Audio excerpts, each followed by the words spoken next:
we can start. So welcome to this session about Kotlin native from the trenches. I will share in this session our experience about porting an existing Kotlin multi-platform library, and not porting, but adding an iOS platform on an existing multi-platform library. So my name is Gaëtan. I've been using Kotlin for quite a long time. As you can see, I created my first issue on Kotlin 10 years ago. And I started on the server side. And I used it at first mostly on the server side, using Spring and then Ktor. And for a few years, I was using it only on the server side. And at one moment, I had to change my project. And because I like the maxim, a picture is worth 1,000 words, I wanted to do data visualization using Kotlin. And my idea was that the language and Kotlin language brings some very interesting features to do visualization. So this is why we started this Kotlin multi-platform project, and we started even before Kotlin multi-platform was existing. And this is the project I'm going to talk about. So this is the agenda. We are going to talk about really in-depth usage of the Kotlin multi-platform and Kotlin native. So we'll talk about the builds, the API and the language, and also the tool that you can use when you have to use when you are doing such development. So first, the context. The library that we are creating allows you to do this kind of things. So this is, for example, a core layout. So it uses gradient, it uses shapes, and it uses algorithm to do the layout. Where we are able to do this kind of things, so maybe you don't see it very much here, but we have gradients. We are able to render some polygons, basic shapes. We have forces, algorithms, and also animation, as you can see. And we also have some geographic projection algorithms. So here is an orthographic projection of the Earth.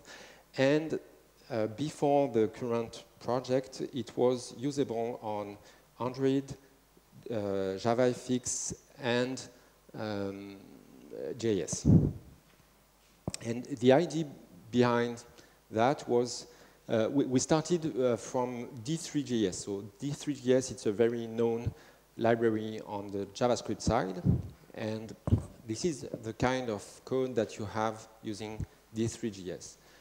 And as you can see, it's kind of difficult because you are going to use a string, you are doing transformation by concatenating strings and stuff like that. And it's the IDE and the language is not helping you when you are doing such kind of code. And this is the equivalent using our library. So here you see that we can use a DSL, and the DSL is highly typed, and so the IDE is going to help you when you are going to write your code. And this is really interesting for data visualization, because in data visualization you have a lot of small DSL, even just managing the color, it can be a DSL. Managing animation, stuff like that. The usage of DSL is very interesting in data visualization. And on the top of the Data2Viz library, we also have another library, which is a charting library. And this, again, benefits a lot from the Kotlin DSL. So you see that here with just a few lines of code, I can create a chart that is easy to understand, and the code is easy to understand. And I will have all the assistance of the IDE to help me and to manage my domain object and stuff like that. So this is the Android version. Okay, so now we are going to see. So this is currently the library. So the library has more than 20 modules. A part of those modules are pure Kotlin code. So all those ones, there is nothing specific to any platform. A part of them have absolutely no dependency. So for example, the random module has no dependency. And there are a lot of dependency inside the different modules. And we also have a few external dependencies. So because we are in a Kotlin multi-platform library, it's dependencies on Kotlin multi-platform library. So in that case, we have Kotlin X datetime, and also we have dependency of one of our library, which is GeoJSON, that manage the serialization of geographic element. And at the end, we only have two modules that are really dependent on the platform. And those modules are this one. So there is the timer, and the timer module is going to manage the rendering based on the rendering loop of the platform. You know that if you are on Android, the Android is going to give you that pulse to say, okay, now you can prepare your code for the rendering. And this is highly dependent on the platform. So the timer is one of our platform code, and the other one, Viz, is the module that do the transformation and the rendering of our abstraction of graphical element on a canvas. And because force and axis module have dependencies on timer and Viz, they are also tied to the platform code. So for all those pure Kotlin code, before the project, all those modules were generating JVM and JavaScript publication. And so the publication for JVM was used on the JavaFX client and also on Android. Because, for example, if you manage formatting, it will be the same on Android and on JavaFX. And for the platform code, we have three different publications. So one for Android, one for JavaFX, and one for JavaScript. And the idea of the project was to add now the iOS into the build, and then now we are going to create all those modules for iOS 2. So we started with the builds, and I'm going to explain a little bit how it works. So we have our main project that has all the sub-modules under it. And for the very beginning, I did a lot of standardization of my builds. And to do that, I use some specific Gradle files for each of my platform. And then I just have to apply those specific build files from each of my modules. So in the case of a pure Kotlin code, I just have to apply common JS and JVM, and this will produce the two publications for my modules. And if there is no dependency, this is only what I have in my build, in the build Gradle for the DSV module, for example. I have no dependency, so that is only the 3 lines of the build. In case there is more, and for example, there is a dependency or there is another configuration, I can add a specific block to add a dependency or add a configuration. When I'm working with a module that is platform specific, now I'm not using the JVM Gradle file, but I'm using the Android and the JavaFX Gradle files. So this is the content of my Gradle file for the Viz module. What I also do is I'm doing some, I activate my platform by property. So I have few properties for each platform, and that way I can deactivate or reactivate all the platform, a complete platform for all of my modules.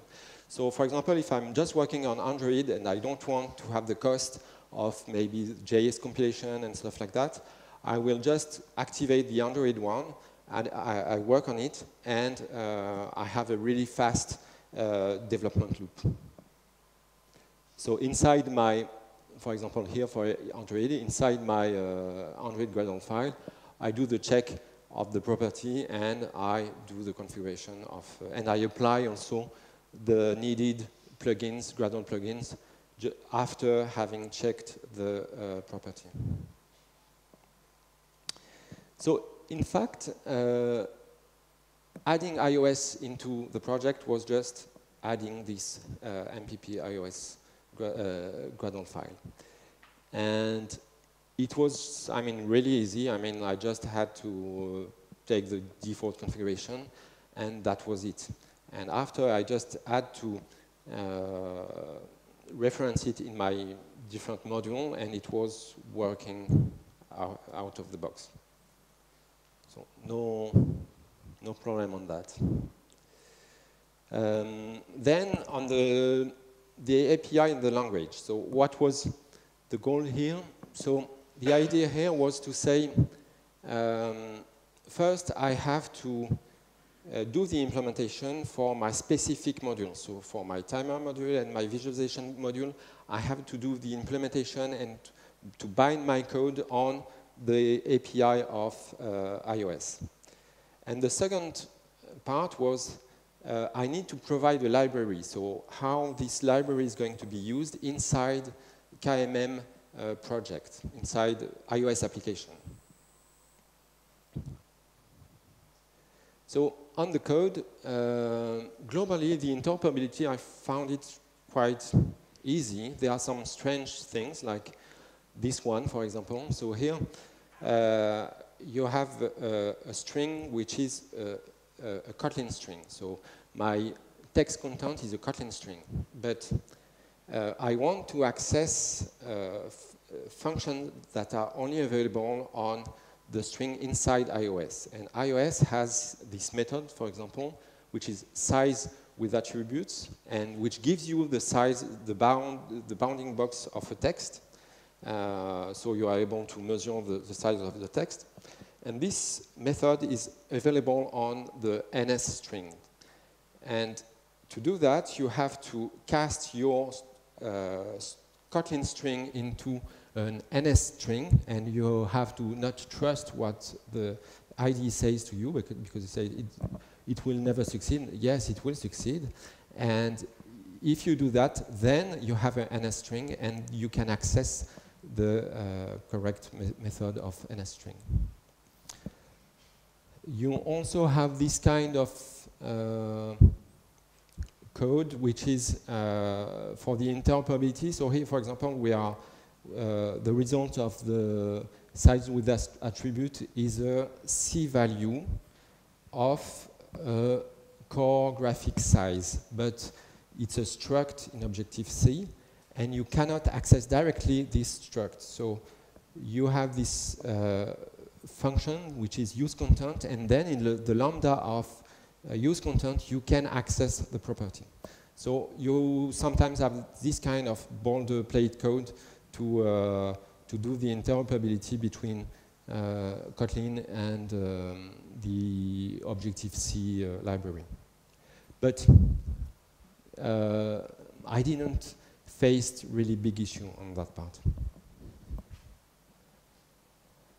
Then I had to do the implementation for, I had to use the platform APIs, and fortunately it was again quite easy, because the API for the rendering are very similar if you are on JavaScript, if you are on JavaFX, And here you see that I'm rendering a path, and I have nearly exactly the same method that I use usually in JavaScript or in JavaFX. So after I have to do some transformation from my abstraction of color to the color inside the UIKit environment, but it wasn't too complicated. I didn't finish the work, I still have to do the gradient, as you can see. Then a little bit more strange or complicated was the timer implementation. So this is a part of the code of the timer, and you have some kind of strange things, which is a pointer on a function, because you have to say to register inside the iOS the function that you want to call on each refresh of each rendering. And to give this pointer on the function, in iOS you are going to use a selector. And the selector is it's not so typed, and it's like, it's a description of the signature of your function. So in Kotlin, you're using this NS selector from string. You give the name of the string, and you are just going to give that to the core animation display link, so that then it can call your function. And you also have to put this annotation, the Objective-C action, that give the visibility to the UIKit framework of your function.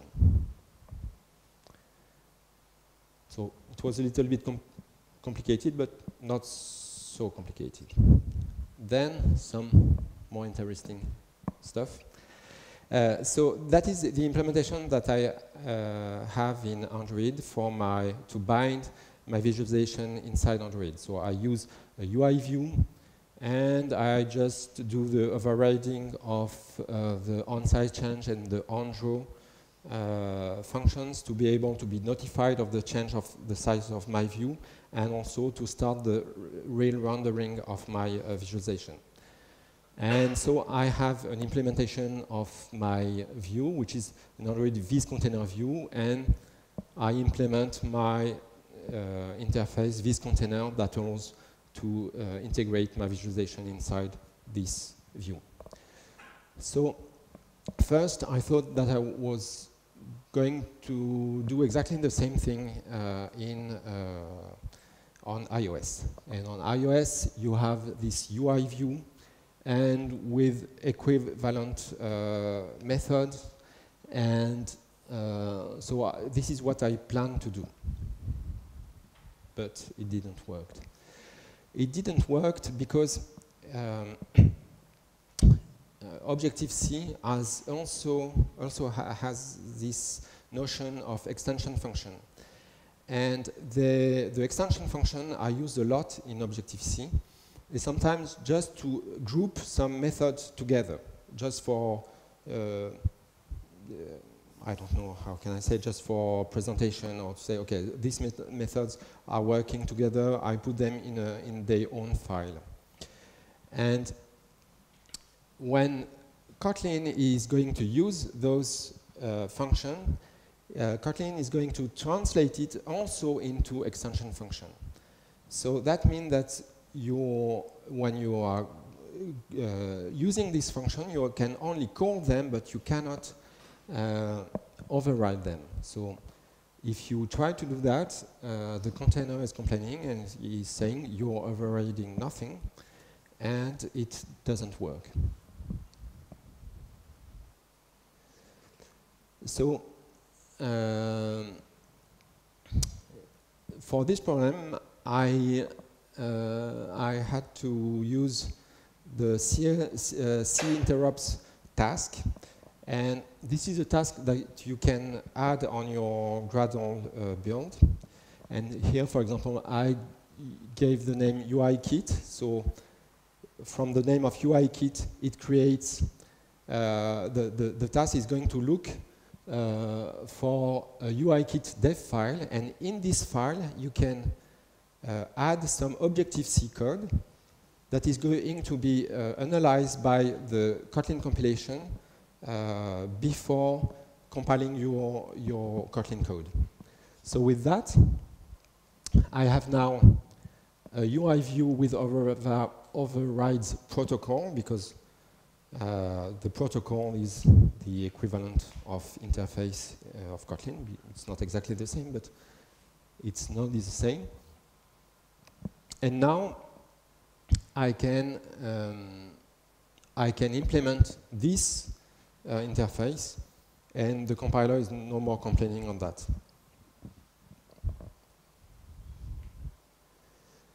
But it wasn't the end, because there was another problem, which is the compiler doesn't allow you to mix Kotlin and Objective-C supertypes.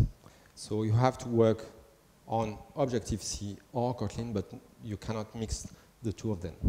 So it has a little impact on my code, and I had to change a little bit and to say, okay, I have my iOS Viz container view, which has a Viz container, and then the user of my library is going to use the container view .container to be able to create the visualization.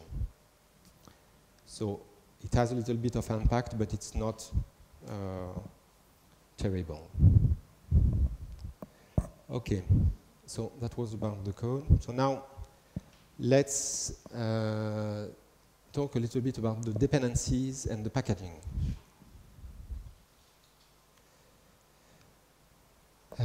So when you create Kotlin multi-platform mobile application from Android Studio, and when you are using the plugin, the plugin proposes you to use Cocoa Pods, and this is what we used. And in Cocoa Pod, the thing is, when you have your three modules, so you have 2 applications, and you have a shared module that is going to be used by both the Android application and the iOS application. So for all the Kotlin part, the dependencies are managed through Gradle.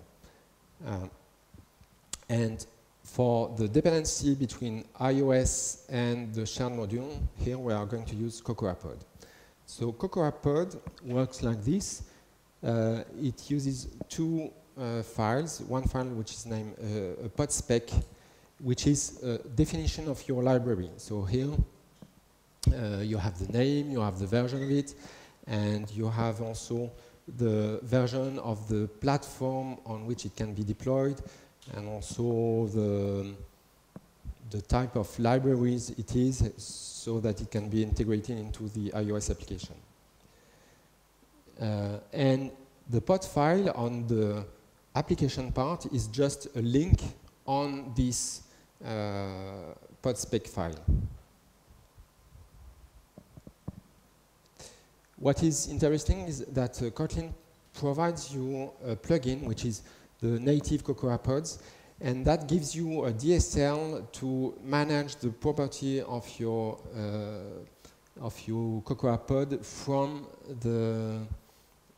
your Gradle file, and it comes also with some tasks, and you have this pod spec task, and the pod spec task is going to generate for you the shared pod spec file from the information, the configuration you gave inside the Gradle file. And after you have another task, which is pod install, and pod install is going to use the pod file to generate 2 directories, which are the Xcode workspace and the pod directories. And this is interesting because it allows you to just open this workspace, so you are not opening your Xcode project through the Xcode project directory, but you are using the workspace. And when you open it like that, you have all your project that is completely set up with the pods and the access to the library and the header files of the library, and it's working out of the box.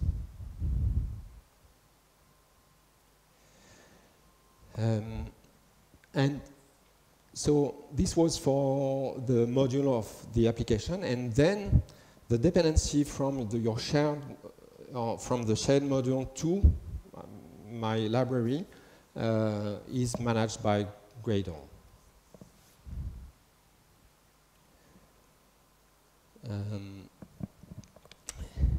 So let's see how it works. So here, for example, this is the code inside my my shared module. So I have access to the code of the dependencies, and inside my Xcode project, I just have to call my function that creates the view, and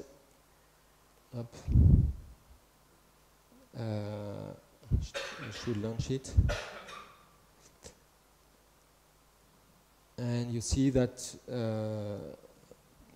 it drew my visualization, which is quite basic here. And you see that inside my header file, I have not a lot of information. It's a small header file. It has only 170 lines, and it has only the information of the shared library, not the information of the underlying libraries. So, and it also has the information needed for the Kotlin part. So this is working quite well, at the exception of if I want to add an animation. So here I'm going to add a timer that is going to do a modification on my rectangle, and now I have no problem on my code, my Kotlin code on the shared part. But when I'm trying to launch it, the execution fails, and it fails on what we saw earlier on the selector, because there is a non-recognized selector sent to an instance. Because the reason of that is that previously, I indicate that the UI kit needs to have access to the method he has to call in your code to do the rendering. And to make it work, you have to specifically export the underlying library so that it is included in the header file of your project. And by adding the export of my timer module, now it's going to work because the UI kit is now able to access the underlying method. Okay. So in that case, because I'm using animation, it's not only having a dependency on my viz module. I also have to put specifically a dependency. I have to export the timer module that is under my viz module. Okay, so now let's talk a little bit about the tools and the development workflow. So this is the kind of project I'm working on. So first, for the main part, this part, the shared part and the Android application, there is no question. You use Android Studio with the Kotlin multi-platform mobile plugin. It's working well. You have the completion, and also you have all the libraries of iOS that are available in your code. So this is working well. After, on the iOS part, so you probably are going to use Xcode, and because some of the tasks cannot be done with another tool that Xcode. So for example, you have the interface builders, and if you are not using Swift UI, you will need that. But it's okay, but when you work with the code, it's not so great. So I prefer to use app code, and especially if you have to write some Objective-C code, it will be easier with app code. The refactoring and all this stuff is really easier with app code. What I used also was instrument.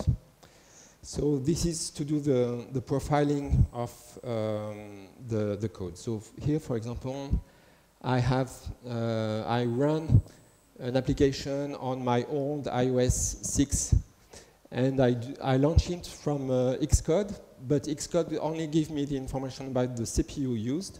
But if I want to go deeper, I can launch instrument, and in instrument, I'm able to see on what part of the code I spend time.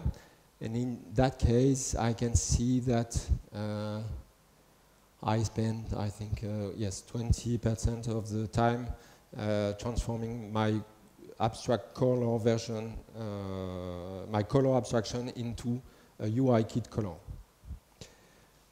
And the tool is quite good, and you can add some different type of measurements. So you can also say, okay, I want to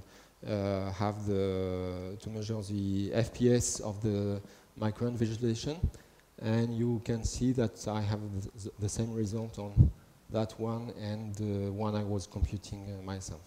So this is the code directly from our library running on an old iPhone, and it's performing quite well. I mean, there is not a lot of difference between a pure Swift or pure Objective-C code and the Kotlin version. The overhead is, I think it's maybe 15%, so it was really acceptable.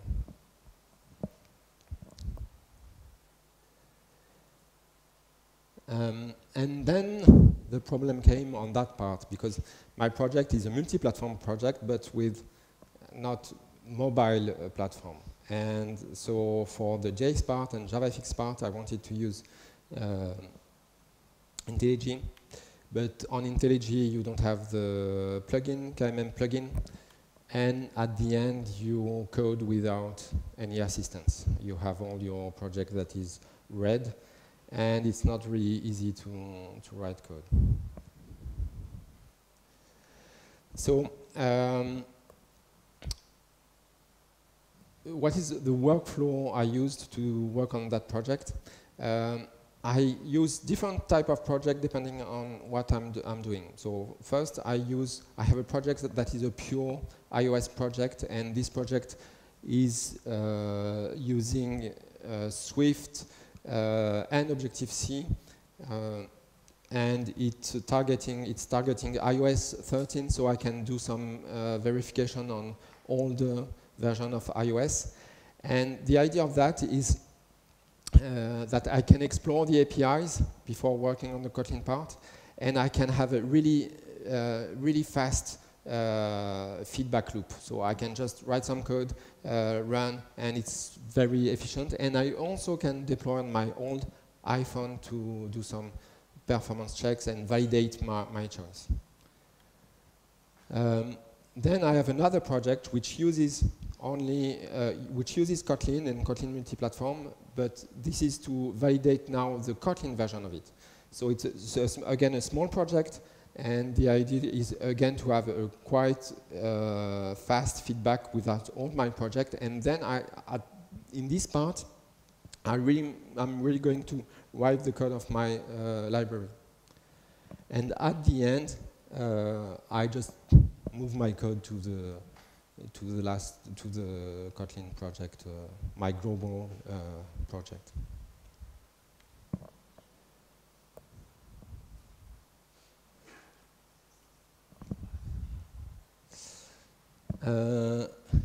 A small part that is quite interesting.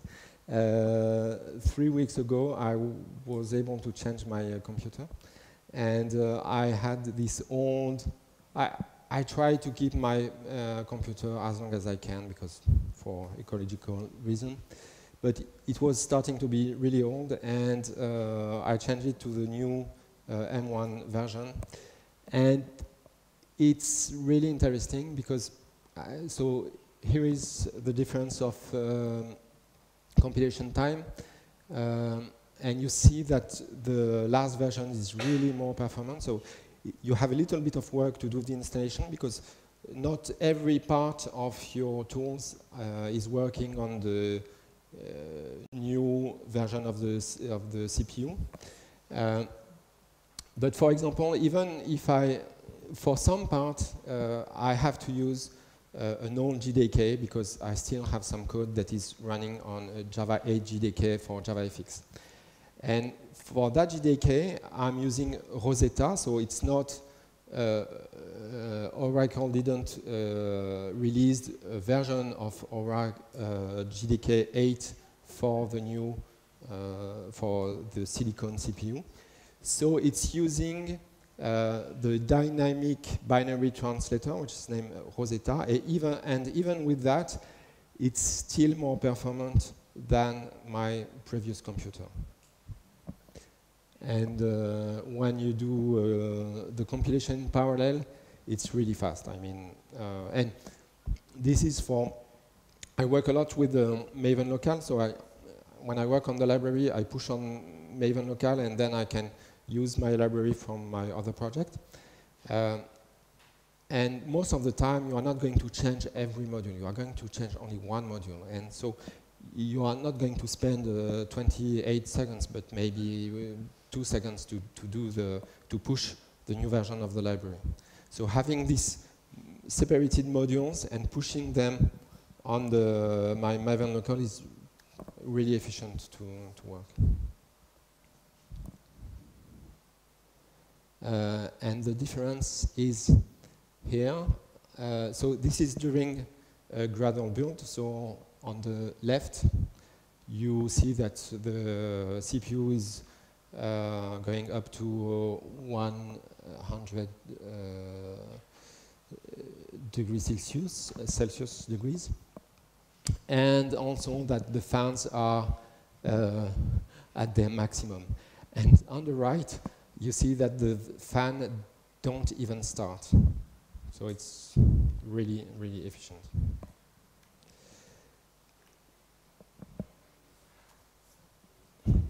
So the conclusion, I found that Kotlin Native now seems to be really mature. I mean, it's working very, very well. The compilation times are acceptable. It was a better experience than I was expecting. And sometimes you have this corner case or this interoperability little problem, but it's manageable, it's not too difficult, and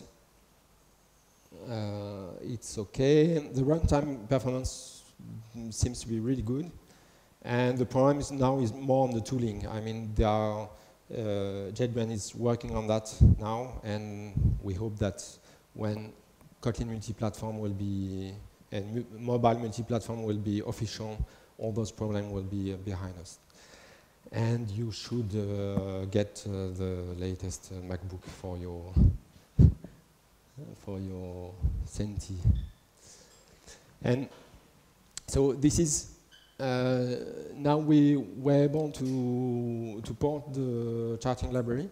So the work is not finished, but it's already working, and we have the same rendering as the Android version, and so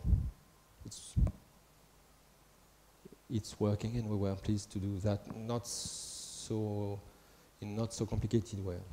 So thanks a lot, and I want to thanks Louis and Salomon, who helped me during this port because of some technical problems.